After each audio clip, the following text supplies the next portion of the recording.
are you excited? Because I know I am. So let's start 2025 with our amazing speaker.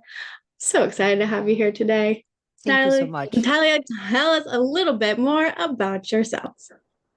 Hello, everybody. Thank you very much for being here and signing up for this. Kind of like the intro said, I've been in fitness as a coach for 15 years, but I've been involved in fitness for 26 years. It's always been a very big part of my life.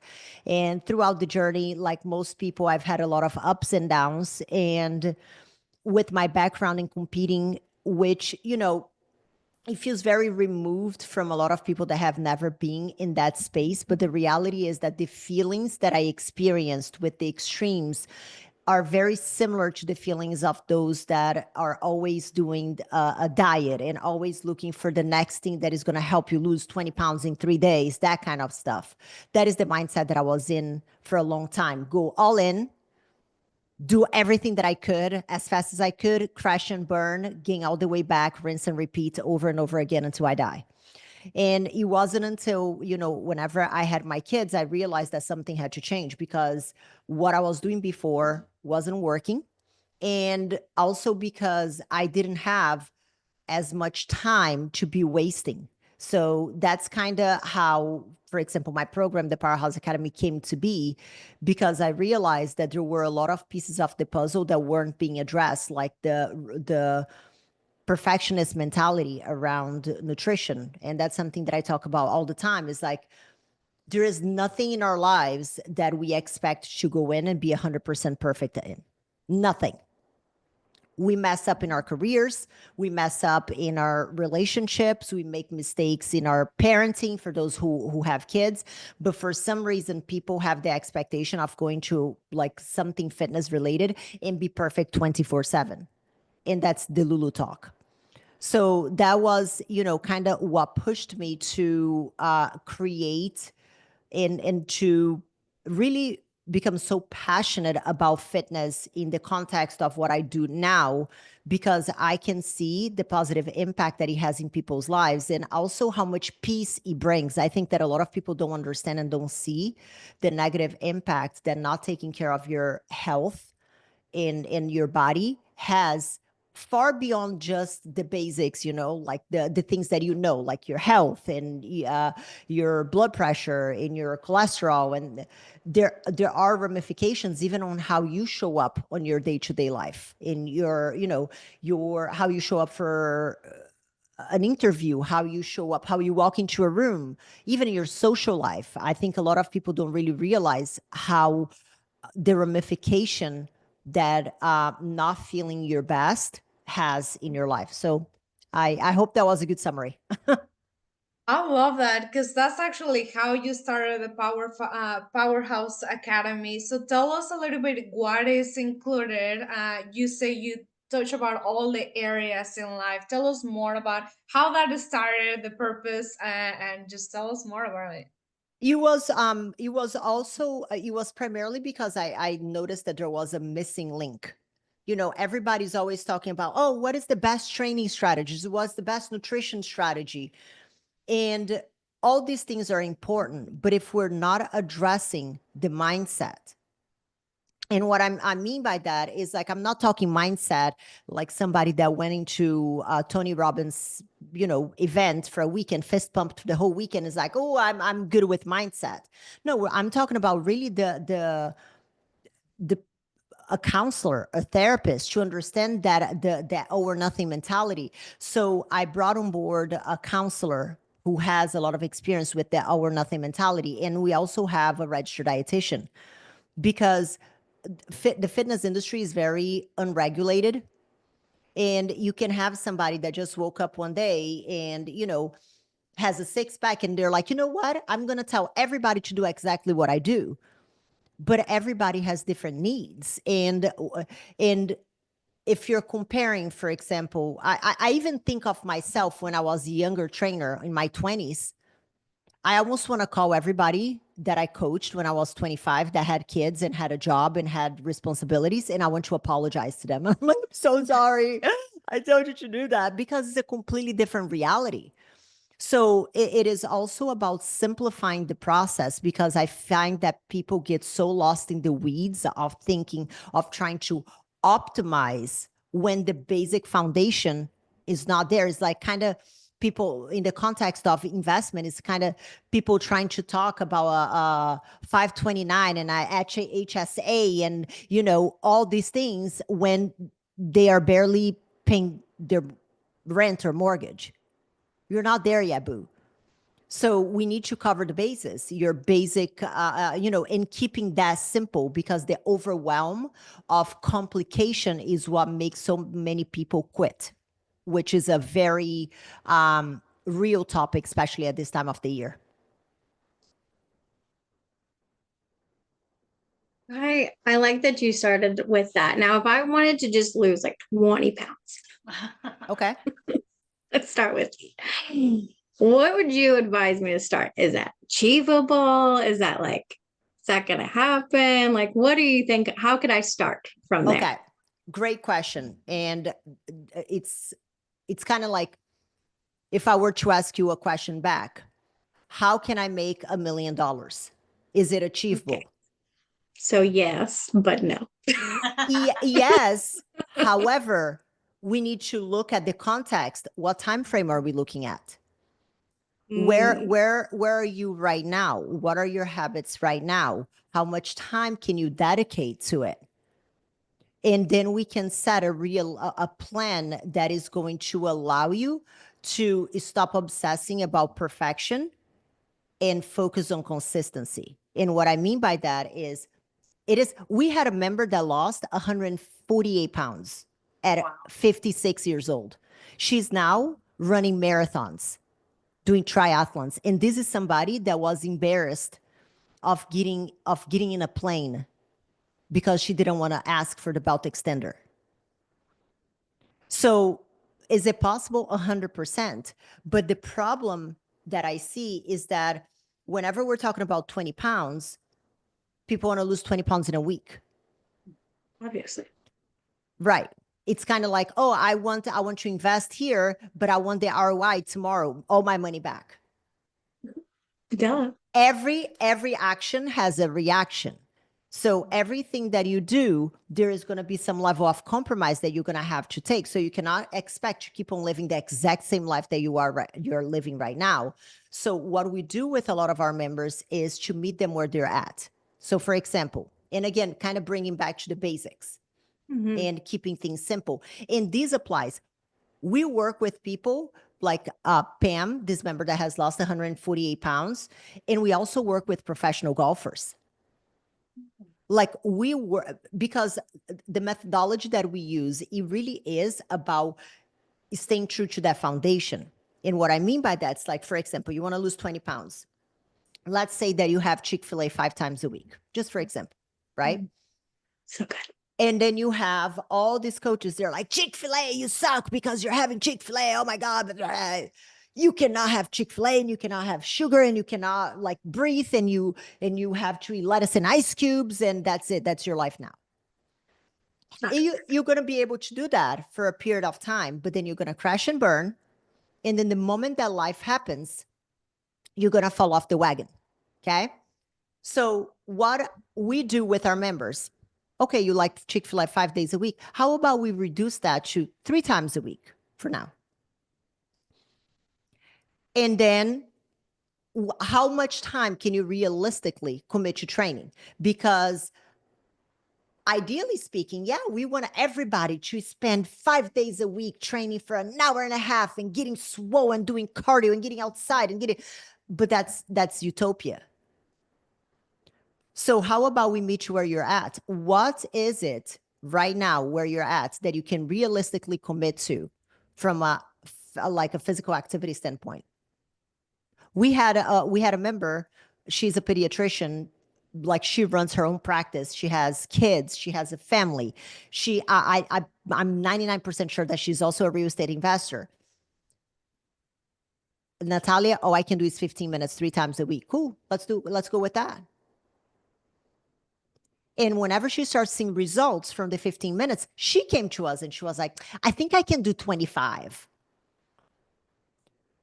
So, and that's why I think it is so important to be having this conversation right now, because everybody comes with that idea of like, I am going to go to the gym 6 days a week and I'm going to, meal prep everything, but I'm going to have absolutely no carbs, no sugar, nothing. And I'm like, okay, but what happens when, you go to a birthday party and you want to have a slice of cake? What happens then? What if you want to go to a date night with your partner and you want to have a glass of wine? What happens then? So I would start with very small steps. If it is, instead of eating out 4 times a week, 2 times a week, and then have homemade meals, the ones that you normally would eat out. We had a challenge recently that the only thing that we did was for 1 week, ask people to send pictures of their food and do 3 workouts a week for 15 minutes and get outside for 10 minutes on the other days. There were people that lost 5 pounds in 1 week. Wow. Just doing this. So true, though. I mean, it's almost like you're the real estate version of weight loss, because you're meeting your people where they're at. I mean, everyone comes to us and they're like, yeah, let's get millions of dollars tomorrow. And I'm like, guys, we just bought the property. It's not like you're going to get returns tomorrow. And that's something that we have to do the same thing with our investors. We have to be like, guys, we got to manage these expectations. It's not going to happen today. Yeah. We've got to take these small steps. So I'm glad that you're talking about that, because it's so hard to manage these expectations. Especially if this has been something that you've been doing, like nobody gains, let's say 50 pounds overnight. So the expectation that you're going to lose the 50 pounds that took you years to gain in like 2 months, 3 months, even 6 months, it's crazy talk. And in the grand scheme of things, whenever you are talking about in the context of your life, is a year really that much? So we really need to look at contextually speaking too. That's great. Yeah. I love that concept. So I'm going to dig a little deeper, because that's what I do on these calls, is I dig deep and ask some hard questions. But your fitness journey, it sounds like you're saying, is relatable to how a business owner or someone who's a C-suite manager working in a business would set goals, smart goals, and build a plan. So it really sounds like with your program that's the type of work you do, but it's related obviously to the physical fitness piece. I have to imagine, but I'm asking the question, when you engage in one of your programs, because you have a licensed therapist, right, and because you have all these educated, trained people, do they come around and help with those kinds of goals too? Because one of the excuses, my excuse for fitness, is I'm too busy. Like I didn't make the workout because I woke up late and I gotta hit my targets with the work I got, and I'm running a business and blah blah blah, right? So tell us a little bit about how you relate those types of things, or the techniques you guys use to help people who are type A, all worried about the business, and let the fitness go. That's my people. Like, because I am very type A as well. I like shit done. Yeah. Period, the end. And one thing that I like to, there are many ways in which I find that there is a huge correlation between fitness and business. Yeah. The first one is that if you look at it, the gym is a controlled environment. The gym in your fitness journey is a controlled environment of life. And here's what I mean by that. Every single day in life, in business, in your career, you're going to have challenges. But then you get up the next day and then you do it again.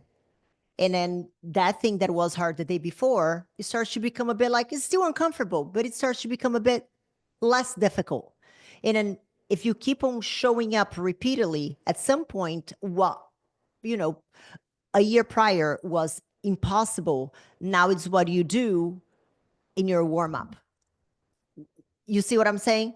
Yeah. So if you look at, and that's something that I took a lot personally from my experience with competing and with getting ready for competitions, because there were a lot of days that I didn't want to show up. There are a lot of days now that I don't want to show up. I don't feel like waking up at 5 o'clock in the morning. I don't feel like meal prepping. I don't feel like, calling it a night to go to bed when everybody's still up because I want to get up early the next day to go to the gym. But there are some, I don't like to call it sacrifice because I am making a choice, but there are some things that you're going to say no to say yes to something else. And it's no different than business. In order for you to come up with the capital to invest in a property, you're going to have to say no to other things. You don't go to that fancy steakhouse every single weekend that costs you, $1,000 bottle of wine. Maybe you don't go on that trip because you want to put the down payment or come up with the investment. So it is a controlled space, a controlled environment of what life actually is. The whole purpose of fitness is to go there and fail. You want to fail because muscle is built with failure. Right. Right. So that's the first aspect, that there is a connection between business and fitness. And the other one that I find that a lot of people don't realize, how many times have you been in a room and you saw somebody walking in and she had the bad bitch vibe? Do you know what I'm talking about? Somebody that walks into a room and you're like, damn, I don't know what she has to say, but I'm listening. And the person hasn't even opened their mouth. They're just existing. That confidence is something that fitness brings to people. And I can smell it. I can see it. And all of us can see it. And whenever you have that level of confidence, because you know that you are somebody that honors the promises that you've made to yourself. So you are someone who tells yourself, I'm going to do X, Y, and Z, and you do it. And that confidence is built and you keep on showing up. So whenever you are on a negotiation table, you are not going to be short sold. Why? Because you have the confidence to walk away. We have a member that she has, and I actually have the screenshot because this is such a crazy story that you sound like I'm lying. I'll send to Jasmine, and Jasmine is in my program.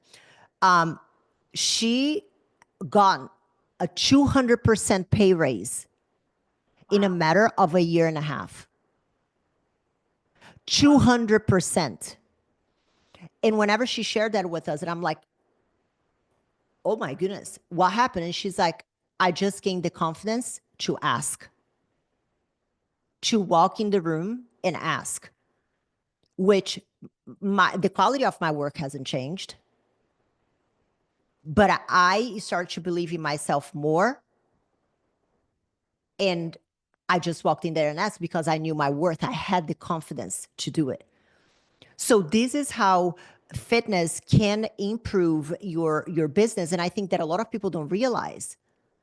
And whenever you don't feel good, what happens? You don't want to leave the house. Impacts your social life.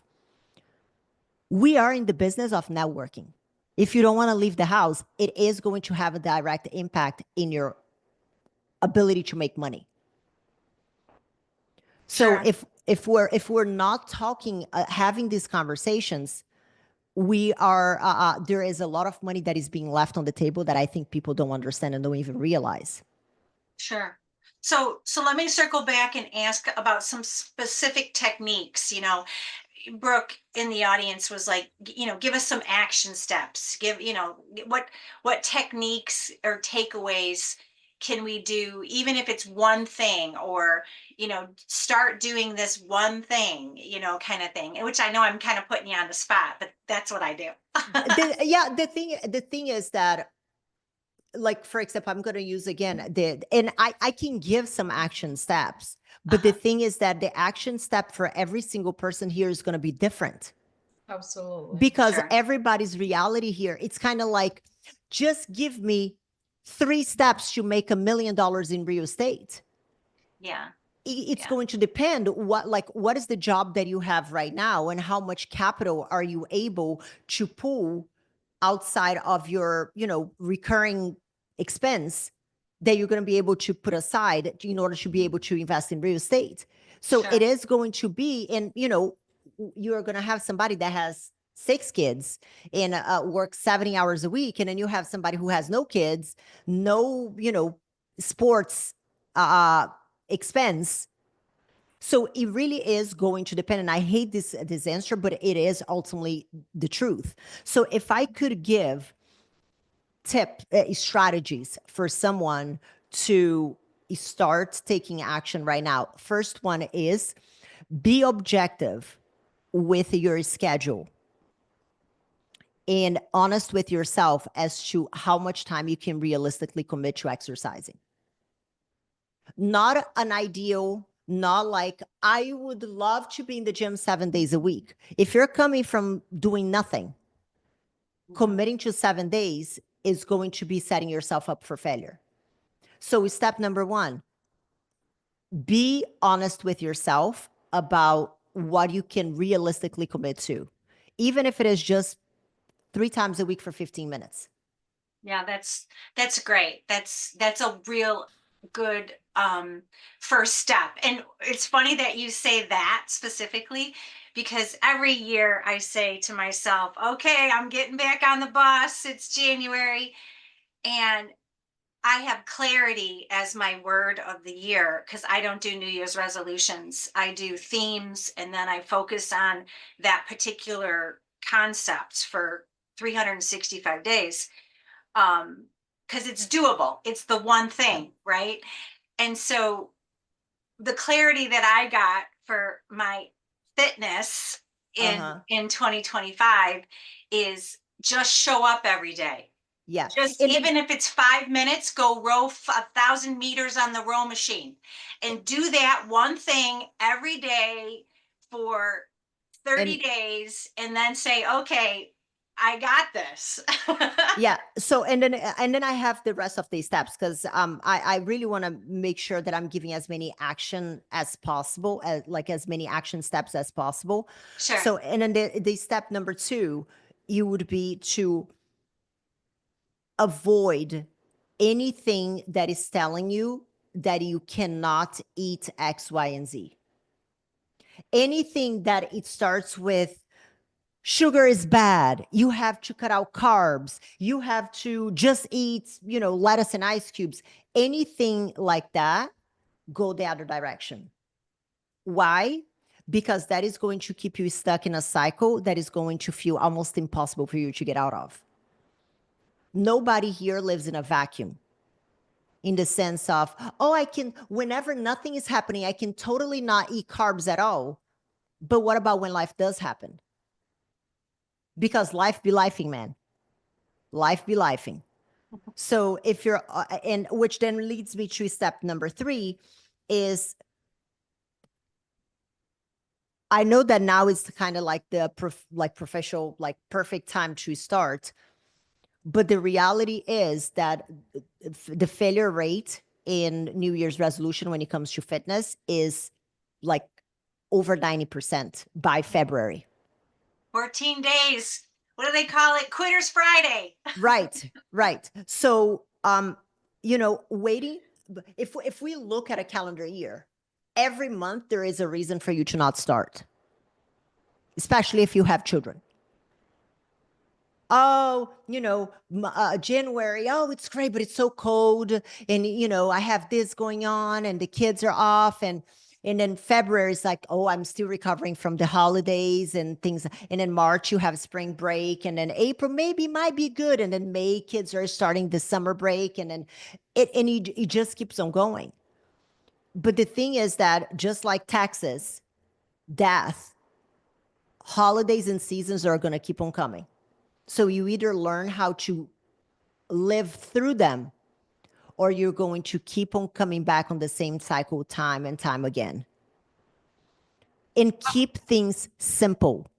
I know that overcomplicating and all these strategies, oh, and it's my hormones and things like, well, it might be your hormones, but if we're not creating a foundation with consistency, nobody can talk about their hormones until they have stuck to something for at least 60 days.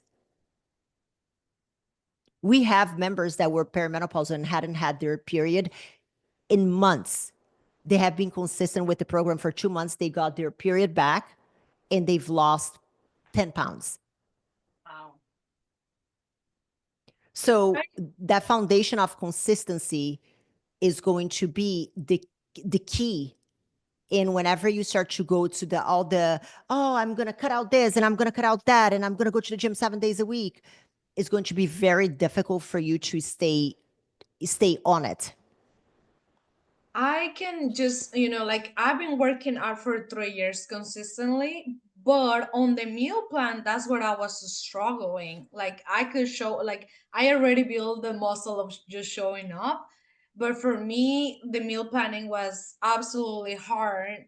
And just meal planning, macros, and all that, it was like absolutely not. But when I joined Natalia's program, I was blown away. I don't know if you guys saw the post, but they, just like Natalia said, I think that's the key on her program. That is, nothing is for everybody. It's not a cookie cutter for everything, right? So they design the meal plan based on what I eat, who I am, what I love. Like I have tacos on my meal plan, I have chips for dinner, like all these things that nobody before, it was just like white eggs and spinach. So just having something designed just for you based on what you want. Like I started on her program, it was like last week of October. Then I had my birthday in November, Thanksgiving, and I was just like, I had dinners for my birthday, and I was like, I'm going for this to this restaurant tonight. So I sent her the menu, and she told me what to order. So I show up to the restaurant knowing what I'm gonna eat, so I don't just wing it, or oh, I'm super hungry, everything looks great. No, already have a plan. I know what to order, and I have a plan for the rest of the week. So I think that's the key. And then holidays and all that, like like if you will tell me like, are you gonna be able to lose weight during the holidays, I will say absolutely not, because we all eat a lot. But just having the plan is game changer. So I'm super excited for that. But also, Natalia, we all travel a lot, and so tell us about how do we stay on track with when life happens, travel, or other events in our lives? This is a great question because I too love to travel. I travel a lot to do speaking engagements, and I travel a lot with my family for leisure. And one thing, I think that the first thing that we need to talk about is managing expectations.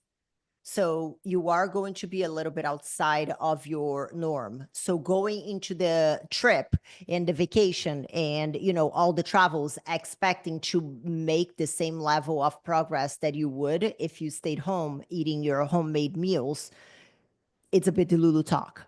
So that is the first thing, to manage the expectations.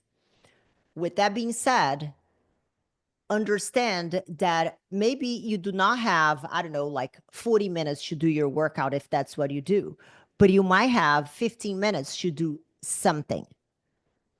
Because staying consistent and keeping that momentum is what is going to allow you to not stop. Because if I were to ask anybody here who has been into fitness and that stopped, you was a taper. You was kind of like that one day, yeah, you didn't go. And then you was like, oh, I already missed yesterday. And then I won't go today either. I already messed up my food yesterday. I'll eat today again. But then when Monday comes and then something happens. And the next thing you know, you gained a pound and then you gained 2 and then it became 10 and then it became 20. And you're like, holy shit, how did I get here? So by keeping that momentum, you're not going to make any like great progress with that 15-minute workout when you're traveling. But that like it's more for the up here. It's going to allow you to stay in the game and to almost like feel that confidence within yourself that you are somebody who honors the things that you tell yourself that you're going to do. Love that. Love that. So the goal is, it's never like the perfection. Sometimes, like, so for some reason, I actually have this on my board that I'm looking here. It's like high standards and perfection are not the same.